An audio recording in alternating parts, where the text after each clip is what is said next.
Top quality और consistent performance के लिए सिर्फ सिल्वर पंप्स। टॉप क्वालिटी और कंसिस्टेंट परफॉर्मेंस के लिए सिर्फ सिल्वर पंप्स, नाम याद रखना। महाराष्ट्राचे मुख्यमंत्री देवेंद्र फडणवीस यांनी सूत्र हलवली आणि काही तासात ऐतिहासिक भोसले घराण्याची तलवार जी आहे ती ऑनलाईन बीड महाराष्ट्र जिंकला। माझ्यासोबत राजे मुदोजी भोसले आहेत। सर, काही तासात चक्र हलवली मुख्यमंत्र्यांनी आणि त्या ऑनलाईन लिलावात आपण ती तलवार मिळवू शकलो। सर्वात पहिले तो मी महाराष्ट्र शासनाला, मुख्यमंत्री साहेब आणि सांस्कृतिक मंत्री शेलार साहेबांना खूप खूप धन्यवाद देतो नागपूर भोसलेच्या वतीने।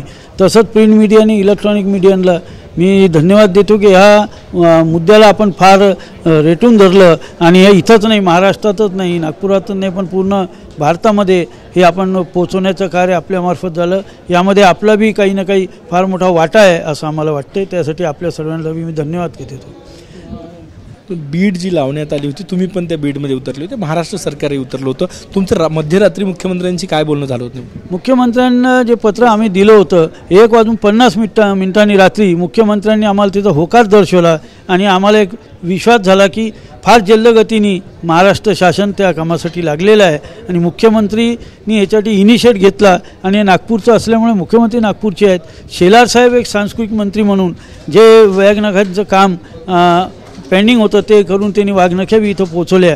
तर हे दोघांमुळं हे शक्य झालं आणि त्यासाठी सेंट्रलची काही जी मी मदत झाली तर मोदी साहेब आणि शाह साहेबांनी मी त्यांना त्याच्यासाठी सहकार्य केलं असेल। झाला तुम्हाला रघुजी महाराज यांची पहिले रघुजी महाराज यांची ऐतिहासिक तलवार महाराष्ट्रात घेत आहे, हा आनंद आता सांगण्यात योग्य तर आहेच नाही। आनंद असा आला की ऊर असं भरून आलेलं आहे आणि आमच्या पूर्वजांचा एक दिग्विजय ज्या नावाने आज आम्ही अस्तित्वात आहोत ती ऐतिहासिक, त्यांचं ऐतिहासिक आणि ते इतिहास आणि त्याची तलवार इथं आली हे आमच्यासाठी, या घराण्यासाठी, म्हणजे मी म्हणतो की आमची 11वी पिढी प्रथम रघुजी महाराजांनी अजून 11 पिढीचं हा इतिहास या तलवारीमुळे अजून कायम राहील असा विश्वास आहे। तलवार महाराष्ट्रात येणार, तुमची काय इच्छा आहे की ती नागपुरात तुमच्या घराण्याकडे यावी की महाराष्ट्र सरकार जिथे ठेवेल तिथे चालेल? नाही, आमची एक चर्चा होईल। मुख्यमंत्र्यांना मला तसं बी धन्यवाद द्यायला, शेलार साहेबाला धन्यवाद द्यायला, पर्सनली मला त्यांना भेटायचंच आहे आणि त्यावेळेस एक ही चर्चा करील आणि आमचा जास्तीत जास्त प्रयत्न राहील की ती आपल्याकडे यावी,